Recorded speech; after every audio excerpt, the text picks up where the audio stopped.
Okay, everybody, we'll start. Tonight we're supposed to talk about the synagogue.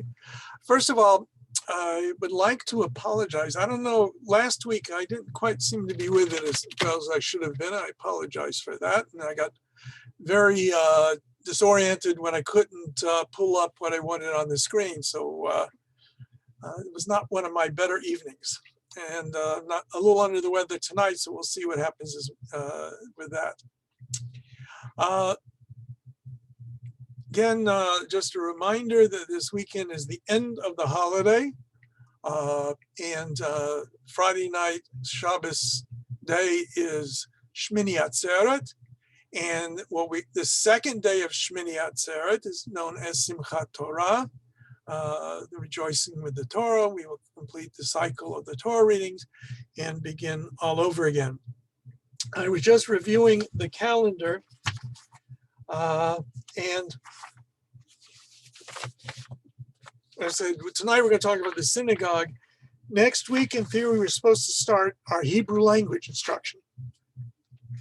And I do have a text, and so I may just use the one copy of the text online, but I'll have to see about how we're going to get you guys copies of the text that we use. I have to figure that all out. Okay, but clean neder, as they say, without taking an oath to it, we will be able to start that next week. And we'll spend the whole evening talking about Hebrew and the language. Also, the November the 25th, we're scheduled for our first exam. Usually I try to give everybody a practice test before then. So what I might do next week is just give you an opportunity to see what kind of things I'm going to ask on the exam. I'll give you like 10 questions or something like that, and you'll have a couple of minutes to do it, and that way you can know what to expect. Okay? So don't worry about it. It doesn't count. Next week's won't count. The one at the end of the term, yes, that will count. Okay?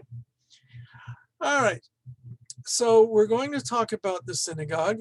First, a little bit of history of the concept of a synagogue. We don't really know when the synagogue first began. There's no record of the first synagogue.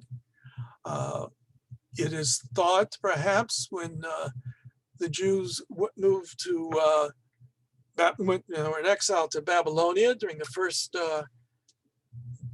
end of the first temple, the first exile. They had no way of worshiping God without a temple. They couldn't offer sacrifices in Babylonia. And so they may have gathered together to hear the words of the Torah, of prophets, maybe recite Psalms, began the institution, and perhaps they brought it back with them when they returned to the land of Israel during the restoration, the Second Temple period. We do know that before the end of the Second Temple period, the synagogue was certainly apparent. We have ruins of synagogues that predate the destruction of the temple in the year 70. We have at Masada, there was a room that was made into a synagogue. The New Testament testifies to the idea that Jesus and his disciples attended synagogues, preached in synagogues. It began really, the creation of Christianity was begun in synagogues in different parts of the world. But really, we have no true way of determining when the synagogues began.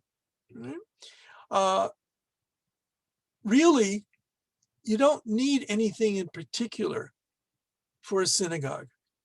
Or let's put it this way, you don't need any place to worship.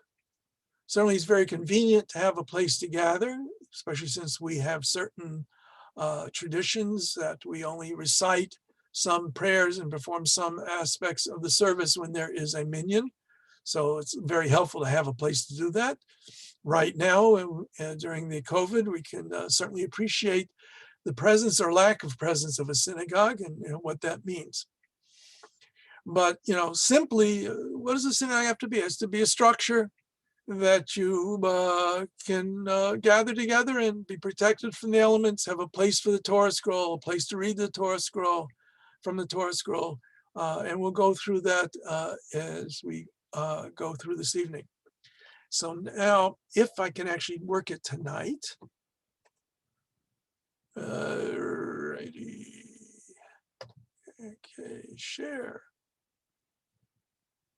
Okie doke. Yeah, it's actually working tonight. Okay. What we have here is a diagram of the temple in Jerusalem, which serves as a kind of a paradigm for what was going to be synagogues.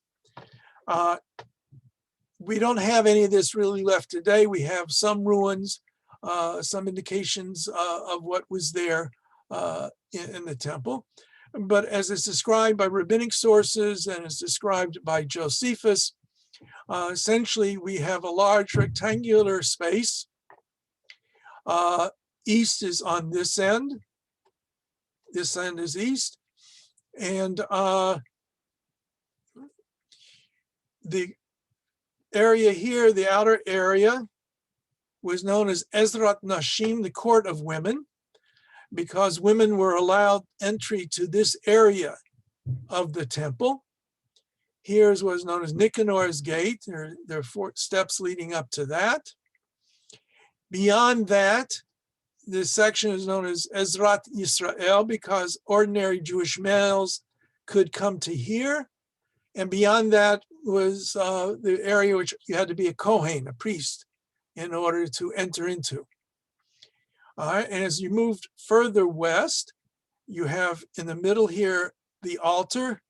Some discussion exactly where it was, if it's directly right in the middle of the opening here, a little south, north. We won't go into that, and various other things that were needed for the temple service, the wash basin, the laver. Then you had steps leading up to a porch, the Heichal, and past that was the actual sanctuary. And the Holy of Holies is back here. And these are various structures that were there. Why do I do this? The only reason I wanted to show it to you is because it influenced the way synagogues were eventually to be constructed.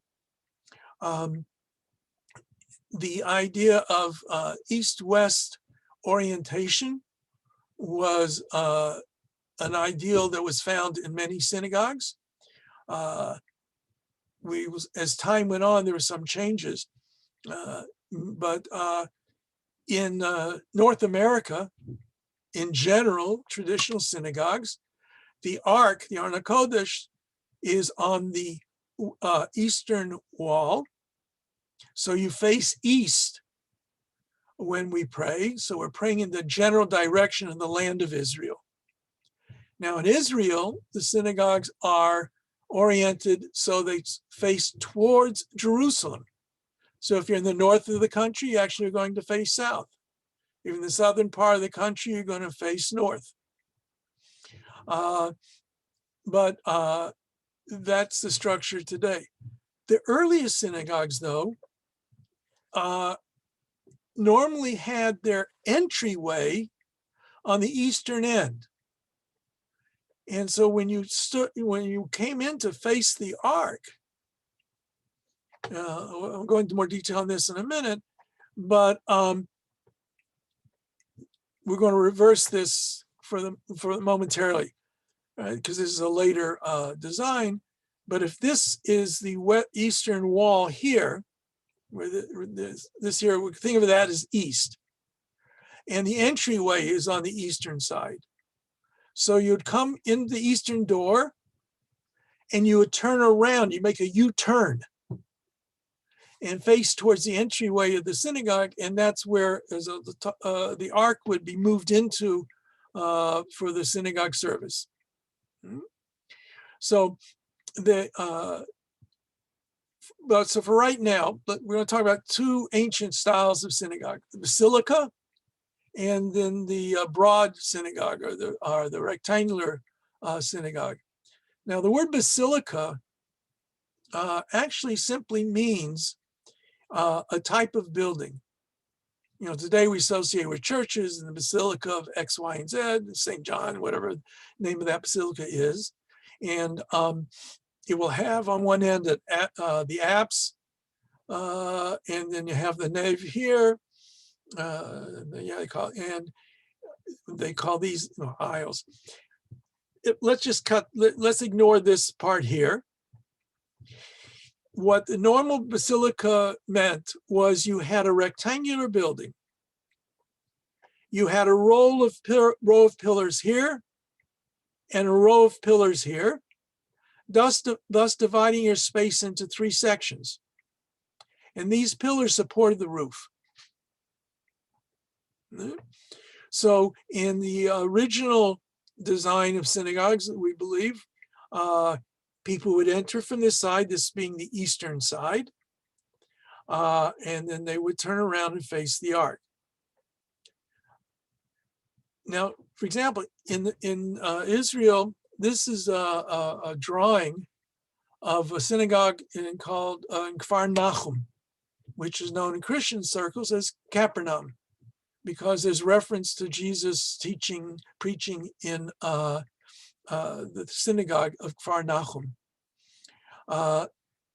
This shows an entryway from a courtyard over here, though I'm not sure if that was open or closed.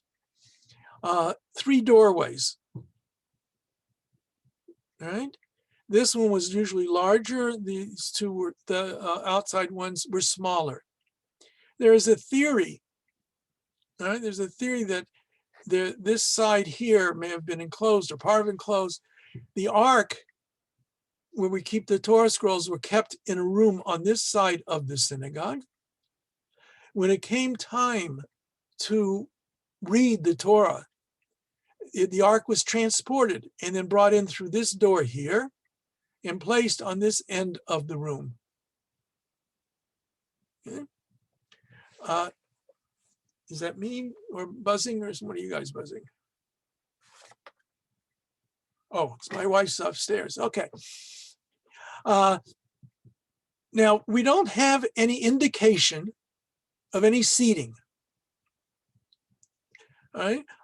Some of the synagogues, you will see, sometimes had benches along the walls, several tiers of benches. Sometimes only had benches enough for the important people. You know, like even today, you know, you got the big shots of a synagogue. Some of the synagogues, for example, if you go in Israel, Beit Alpha, which is a very old synagogue, the place where the person who conducted the service stood was actually excavated somewhat, was lower down. In other words, the congregants were on this level, and the person leading the service was down a foot or 2. Based upon a verse in Psalms, Mima Akim Karati Chaya, from the depths I cried out to the Lord. And so the actual setup was so that the person conducting the service was lower down, so he's calling up to the Lord from the depths. I don't think there's anything in Kfar Nachum of that indicates that. This is the actual synagogue, and this is the plan that we have here.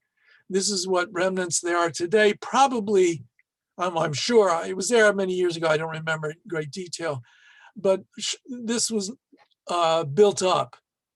The ruins were not this high up. They were restored to some extent to give you a feel for what the synagogue looked like. This actual synagogue is probably later than the time of the New Testament, but it was clearly a synagogue. And we know from certain indications, because in synagogues you would often have, as part of the motif decoration, a menorah versus a cross. And many of these synagogues would have a menorah, which served as a means of identifying it as the synagogue. You see, I don't know, it doesn't look very clear this way, but here are the tourists right here, you know, getting their this tour. Like, it's very popular for Christian tours because of its connection to the New Testament. Now, one of the fascinating things about a synagogue, well, let me go back here. All right, so I mentioned the basilica kind of synagogue, right? That was this way. And that in many ways followed the pattern of the temple, because that was also elongated in a rectangular with the entryway on the short side of the rectangle. There was also another design. Did I put it on here? No. There's another design of the synagogue, which it was really more of a rectangular shape still, but the entry was on this side, on the long side of the synagogue. And there are certain details that suggest that that's the way it was, and it usually was much smaller, and you didn't need to have these pillars to support the roof that way. And so the broad synagogue was designed in that manner. One of the things that everybody knows, or think they know, is that in the Torah, when we read the Aseret HaDibrot, we read the 10 Commandments, we are told that we're not supposed to make any images, right, of God. And it is interpreted throughout Jewish tradition very strictly. Up until recent times, you would find if you had any kind of decorative devices in the synagogue, there are, maybe the Lions of Judah were okay, or pictures of scenery, but not of people. But we know that it wasn't always the case in the ancient synagogues. And not only do we know that they sometimes had pictures, they sometimes had pictures that would really kind of make things problematic in the modern world, because look, this is from Beit Alpha. Beit Alpha is a kibbutz in northern Israel. It's not far from Sepphoris, and Tiberias, Tiberia. It wasn't a very wealthy synagogue, apparently. They have a great little video, if you ever get there, that talks about how they sent for an artist to come from Sepphoris who would put a mosaic on the floor of their synagogue. And they got a relatively poor artist who did it for them.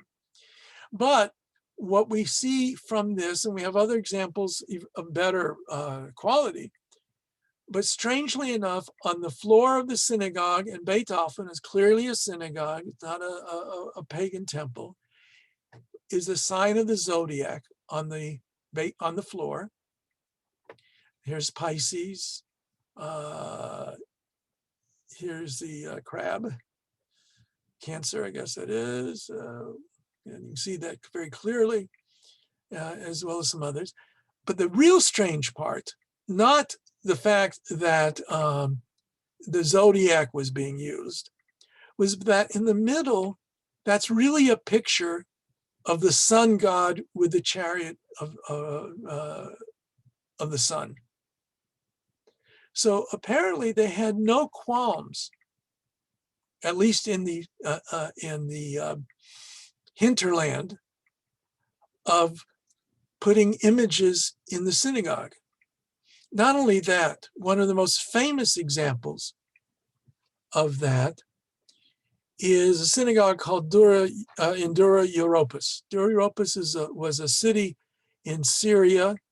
It was towards the boundary between the Roman Empire and the Parthian or Sassanid empires. It was on the outer side of the city, and what they did during in a war, the room would be filled with sand because that would form part of the exterior wall of the city. And because of that, this was preserved. And what it is this is the wall. This is where the Torah was put. Maybe there was a wooden ark that was put in there. I don't know that we have any real true knowledge. But on around it are pictures, very biblical pictures. Some of them you can see in greater detail. Here's another picture of it. And you can see the roof has got, they added a roof to this one. But here's an example of one of those pictures. This is from the prophet, about the prophet Ezekiel, Yechezkel. And it's apparently the vision of the valley of the dry bones. And so, because we're told that Ezekiel was carried, he's grabbed by the hair, that's why he gets bald later on, carried to this valley and deposited there, and God tells him to prophesy over these bones, and they come back together and form human beings as part of their prophecy. The rabbis argue, did it really happen? It didn't happen. It was a metaphor. Certainly it's a metaphor for the restoration of Israel, that after the exile and all, they would be restored. But if you look at it, you can see very clearly, not necessarily the greatest artistry, but clearly human imagery, human images. Certainly patterned on I'm sure the dress, the costume of the time of the artist. This presumably is a hand of God carrying them to this, carrying Ezekiel, because each one of these is really the same guy, to the valley of the dry bones. And here's another one, again from there, and it's clearly the story about baby Moses. This is Pharaoh's daughter taking Moses out of the water. And as the style of the artists were, this is part of the same storyline. So now here he is out of the water. But all of these are examples of pictures that were found in Dura Europa. So the idea of having art in the synagogue is not truly foreign to our tradition, but as Christianity developed, the large amount of iconographic material that was used in the Christian churches influenced Jews in the opposite direction. So that synagogues became relatively plain in terms of that, without much in the way of artistic additions.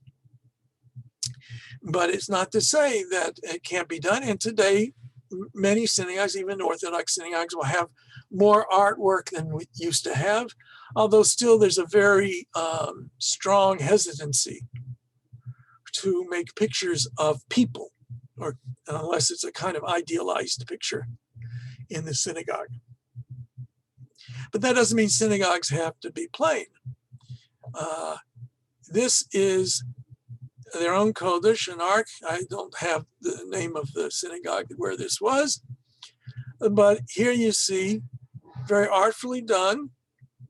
The stained glass is not images. A very common motif in synagogues is to have the Aseret HaDibrot, the 10 Commandments, above the ark. And while it has a version of, it has the curved top, which you associate, most people do, with the 10 Commandments, the actual thing is a square. And according to Jewish tradition, the 10 Commandments, the 2 tablets, were not arced on top, but they were squared. I am the Lord, you shall not, etc.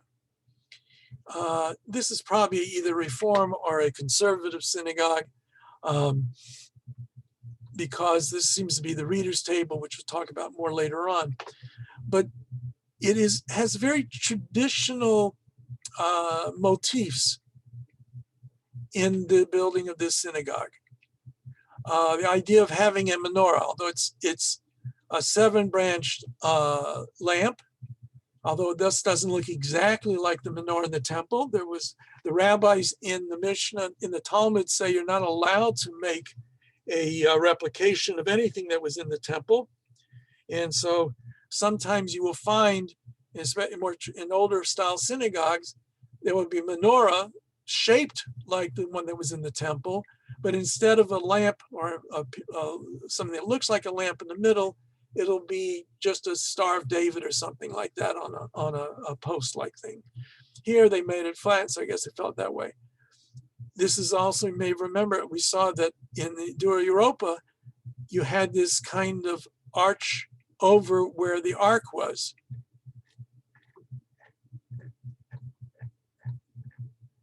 You see it here, the same kind of thing with the shell-like, seashell-like kind of arch, excuse me.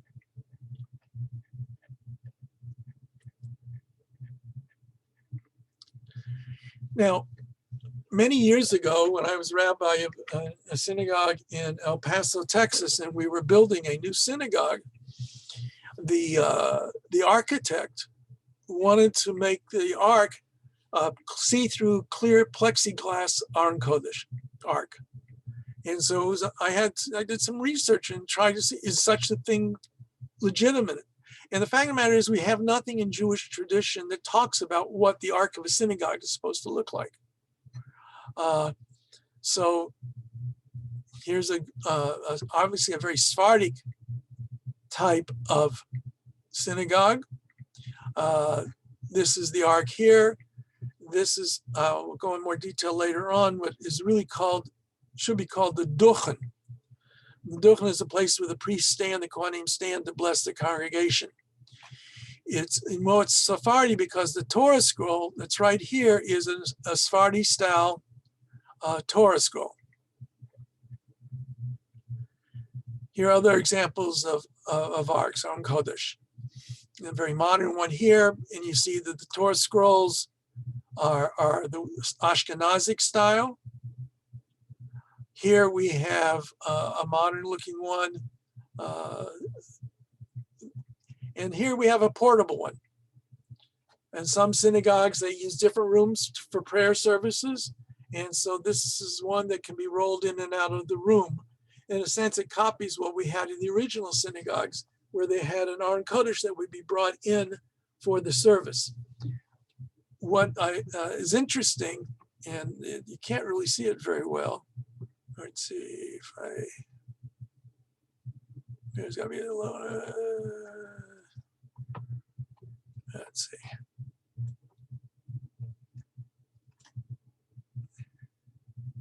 There's a keyhole right here. Unfortunately, Torah scrolls, well, not unfortunately, the Torah scrolls are very expensive. That's the reality of life. But unfortunately, because they're expensive, they have to be locked up sometime in today's world. And many synagogues, especially in areas with large Jewish populations, in New York area, in New Jersey, they will often be built to, the inside here is a safe. Maybe decorated on the outside is some kind of nice outside looking door, but it's actually a safe inside to protect the Torah scrolls. Some of the synagogues here in Toronto as well, they have their arks are locked up, and you can't have access to them without a key, or as the case may be, the combination to the lock. It's the world that we live in today. All right, so traditionally, on the eastern wall, you will have the Aron HaKodesh, the Holy Ark. The Ark essentially means a closet where you keep the Torah scrolls, and usually have a door. The oldest synagogues would have a curtain and then the doors behind the curtain. And that's based upon the fact that the ark that was used in the wilderness, that Moses and the people of Israel had wandering in the wilderness, when they would move it from place to place, they covered it with a cloth covering. And so by having the curtain on top of the wood, that kind of emulated that. Today, all kinds of ways. This one, obviously, there's no curtain outside. There may be a curtain inside. All right. Now, the Torah tells us that one of the lights of the menorah that was kept in the tabernacle, the western light, various discussions about that we won't get into, was left, would burn during the course of the day. The menorah was I'm stumbling over my words. The menorah would be lit. All 7 lamps would be lit at sunset. And in the morning, they would clean it and prepare it for later on. But the western light was usually left burning. Eventually, it became the tradition that on the western wall of the synagogue, the eastern wall of the synagogue, and then later it was transferred to above the ark or in front of the ark, comes the lamp, the Ner Tamid, an eternal lamp that is always left burning in the synagogue. So here's a very traditional style Ner Tamid in front of a traditional style ark. Again, you have the menorah pictured over here. This is a very pretty one. Obviously, it's being fed. It must be gas, natural gas menorah, Ner Tamid, eternal light. All right, so you have various kinds of Ner Tamid. Okay, so now, as we move from the eastern wall, we go in the oldest style of synagogue to the middle of the room. In the middle of the room, you would have a bima, a platform. And on the platform, you would have where the Torah would be read. And in the 19th century, and I'll come back to it later, when the Reform movement began, they moved this bima from the middle of the room to the front of the room. So that,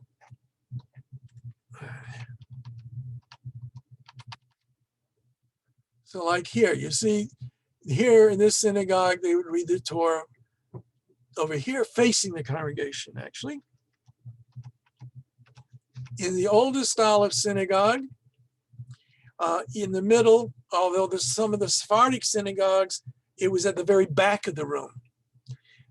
Some of the Ashkenazi synagogues, this would be in the middle of the room. People would be seated around it.